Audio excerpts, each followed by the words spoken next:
Hi traders, welcome back. നമുക്ക് മാർക്കറ്റിൽ analysis ചെയ്യുന്ന സമയത്ത് നമ്മളെല്ലാ പ്രാവശ്യം പറയാറുണ്ട്, നമുക്ക് എപ്പോഴും റേഞ്ചുകൾ അല്ലെങ്കിൽ ഒരു സോൺ മാർക്ക് ചെയ്തിട്ടാണ് സത്യം പറഞ്ഞാൽ നമ്മൾ ട്രേഡ് ചെയ്യാറുള്ളത്. എല്ലാ ദിവസവും നമ്മൾ ട്രേഡ് ചെയ്യുന്ന അപ്പം കഴിഞ്ഞ ദിവസത്തെ ക്യാൻഡിൽസ് നോക്കി കഴിഞ്ഞാൽ കഴിഞ്ഞ ഒരു 3 ദിവസം കൊണ്ട് ഒരു ബുള്ളിഷ് മൊമെന്റം ക്രിയേറ്റ് ചെയ്തു, ഒരു ഗ്യാപ്പ് ഫില്ല് ചെയ്തു തന്നെ പറയാം. അതിനുശേഷം എന്ത് ചെയ്തു, മാർക്കറ്റ് താഴത്ത് തിരിച്ചു വന്നു. ഇതിന് ഒരു കാരണം കൂടെ ഉണ്ട്. പുതിയ വൈറസ് ഇന്ത്യയിൽ റിപ്പോർട്ട് ചെയ്തു എന്നുള്ളതാണ്. 2 പേർക്കാണ് റിപ്പോർട്ട് ചെയ്തുള്ളത്. ആ 2 റിപ്പോർട്ടിങ്ങിന്റെ കാരണം കൊണ്ടാണ് ഇന്ന് മാർക്കറ്റ് താഴെ വന്നു എന്നുള്ള ലെവലാണ് ഇപ്പോൾ മാർക്കറ്റിന് നമുക്ക് കാണാൻ പറ്റുന്നത്. അപ്പോൾ മാർക്കറ്റിൽ എന്ത് ചെയ്യാം, നമുക്ക് അടുത്ത ദിവസം ട്രേഡ് ചെയ്യുന്ന സമയത്ത് പാനിക് സിറ്റുവേഷൻ ആണെങ്കിൽ പിന്നെ വേറെ എന്ത് പറഞ്ഞും കാര്യമില്ല, മാർക്കറ്റ് എന്ത് ചെയ്യും, ഇനിയും താഴേക്ക് വരും എന്നുള്ളത് തന്നെയാണ്. മാർക്കറ്റിൽ ഓൾറെഡി പാനിക് സിറ്റുവേഷൻ ക്രിയേറ്റ് ചെയ്തിരിക്കുകയാണ്. ഒരു സാമ്പത്തിക മാന്ദ്യം ഒരു പ്രശ്നമാണ്. അതിൻ്റെ പുറമെ എന്തുണ്ട്, ഇപ്പോൾ HMV പിന്നെ പുതിയ വൈറസ്. നമ്മൾ കഴിഞ്ഞ ദിവസത്തെ അനാലിസിസ് ചെയ്യുന്ന സമയത്ത് നമ്മുടെ വ്യൂ എന്തായിരുന്നു, നിഫ്റ്റി നമുക്ക് മേലേക്ക് പ്ലാൻ ചെയ്യാം. ഡൗൺ സൈഡ് വരുന്ന സമയത്ത് ഏറ്റവും കൂടുതലായിട്ട് ഫോക്കസ് ചെയ്യാൻ പറ്റുന്ന കഴിഞ്ഞ 2 അല്ലെങ്കിൽ 3 വീഡിയോയിൽ നമ്മൾ പറഞ്ഞിട്ടുണ്ടായിരുന്നു, ഏറ്റവും കൂടുതൽ ഡൗൺ സൈഡ് പിന്നെ ഫോക്കസ് ചെയ്യാൻ പറ്റുന്നത് നിഫ്റ്റി ബാങ്കിലാണെന്ന് പറഞ്ഞായിരുന്നു. ഈ ഒരു ട്രെൻഡ് ലൈനിൻ്റെ മുകളിൽ ക്ലോസിങ് കിട്ടുകയാണെങ്കിൽ റീടെസ്റ്റ് ചെയ്ത് കണ്ടിന്യൂ ചെയ്യുകയാണെങ്കിൽ എന്ത് ചെയ്യാം, നമുക്ക് മേലേക്കുള്ള ട്രേഡുകൾ പ്ലാൻ ചെയ്യാം. അതല്ല എന്നുണ്ടെങ്കിൽ മേലേക്ക് ട്രേഡ് പ്ലാൻ ചെയ്യേണ്ടെന്ന് പറഞ്ഞിട്ടുണ്ടായിരുന്നു. ഈ ഒരു സോണിൻ്റെ താഴെ വരികയാണെങ്കിൽ മാത്രം എന്ത് ചെയ്താൽ മതി, നമ്മൾ ട്രേഡുകൾ ഡൗൺ സൈഡ് പ്ലാൻ ചെയ്യുന്നുള്ള നിലവിലാണ്.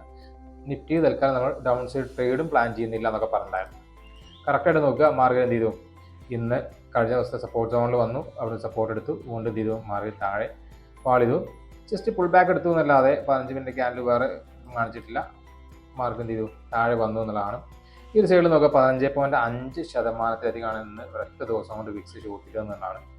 അപ്പോൾ ഇത്തരത്തിൽ വിക്സ് ഷൂട്ട് ചെയ്യുന്ന സമയത്ത്, സാധാരണ വിക്സ് ഷൂട്ട് ചെയ്യുന്ന സമയത്ത് മാർക്കറ്റ് താഴേക്ക് വരും എന്നുള്ള ഒരു ന്യൂസ് ഉണ്ടായതുകൊണ്ട്, ഒരു പാനിക് ഇൻഡിക്കേറ്റർ ആണ് വിക്സ് എന്നുള്ളതുകൊണ്ട് തന്നെ എന്ത് ചെയ്യാം, നമുക്ക് എപ്പോഴും വിക്സ് ഷൂട്ട് ചെയ്യുന്ന സമയത്ത് നമ്മൾ അപ്സൈഡ് ട്രേഡുകൾ പ്ലാൻ ചെയ്യാതിരിക്കുന്നതാണ് എപ്പോഴും നല്ലത്. ഇനി അടുത്ത ദിവസം മാർക്കറ്റ് എന്ത് സംഭവിക്കുന്നു അല്ലെങ്കിൽ എങ്ങനെ മാർക്കറ്റ് മൂവ് ചെയ്യും എന്നുള്ളതാണ് നമ്മുടെ വിഷയം.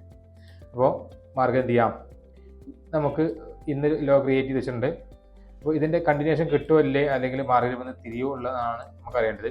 മാർക്കറ്റ് ഫ്ലാറ്റ് ഓപ്പൺ ചെയ്ത് താഴെ വന്നാൽ എന്ത് ചെയ്യാം, നമുക്ക് വീണ്ടും ഡൗൺ സൈഡ് ട്രേഡുകൾ മാത്രം പ്ലാൻ ചെയ്യാം. അപ്പോൾ ഫ്ലാറ്റിൽ കൂടെ ചെറിയ ഗ്യാപ്പ് ഡൗണിലായിക്കോട്ടെ മാർക്കറ്റ് എന്ത് ചെയ്യാം, താഴേക്കാണ് നമ്മുടെ വ്യൂ നിലവിൽ.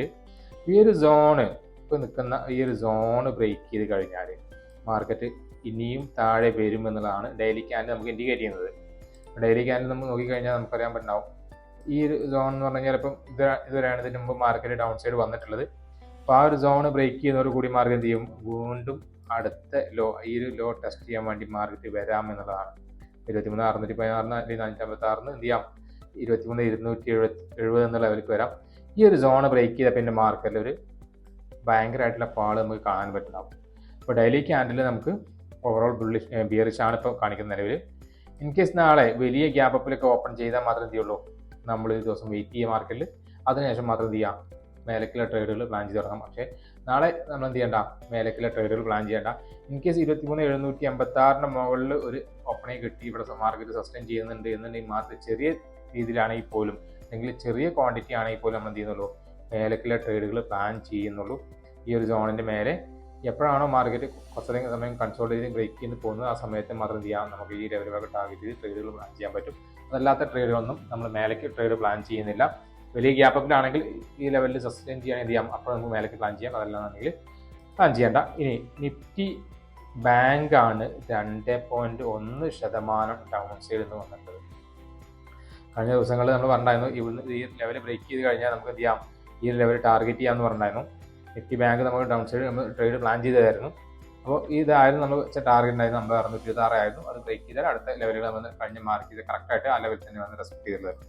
അപ്പോൾ ഡെയിലി ക്യാൻഡിൽ വെച്ച് നോക്കുന്ന സമയത്ത് നമുക്ക് നോക്കിയാൽ അറിയാം, ഈ ഒരു സോണ് 49,644 അല്ലെങ്കിൽ 665 എന്നുള്ള സോ ഈ ഒരു ലെവലിൽ നിഫ്റ്റി ബാങ്ക് എന്ത് ചെയ്യാം, ബ്രേക്ക് ചെയ്ത് കഴിഞ്ഞാൽ പിന്നെ നമുക്ക് 47,000 വരേക്ക് മാർക്കറ്റ് എന്ത് ചെയ്യാം, മാർക്കറ്റ് വരാനുള്ള സാധ്യത ഉണ്ട് തന്നെയാണ്.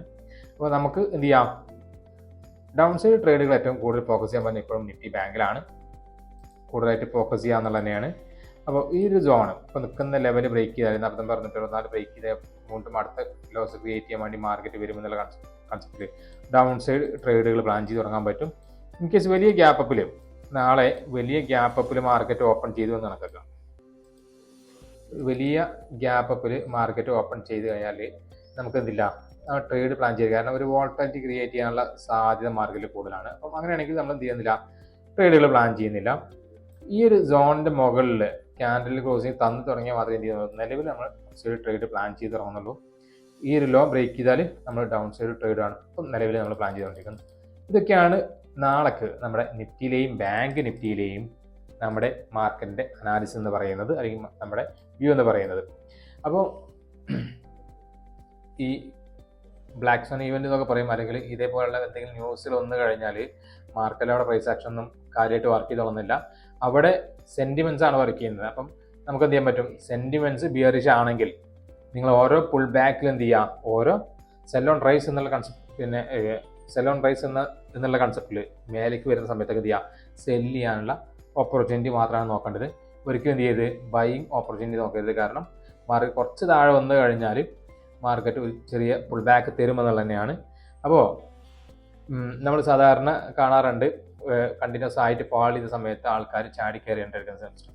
നമുക്കൊരു ഏരിയ എവിടെയെങ്കിലും ഇപ്പം ഇതേപോലെ കൺസോൾട്ടേഷൻ ഏരിയ തന്നു, കറക്റ്റ് സ്റ്റോപ്പ് ലോസ് വെക്കാനുള്ള ഏരിയ തന്നാൽ മാത്രം എന്ത് ചെയ്യുക, നിങ്ങൾ ട്രേഡ് പ്ലാൻ ചെയ്യുക. ട്രേഡ് പ്ലാൻ ചെയ്യുമ്പോൾ ആദ്യം പ്ലാൻ വേണ്ട എന്താണ്, നമുക്കൊരു സ്റ്റോപ്പ് ലോസ് ആണ്.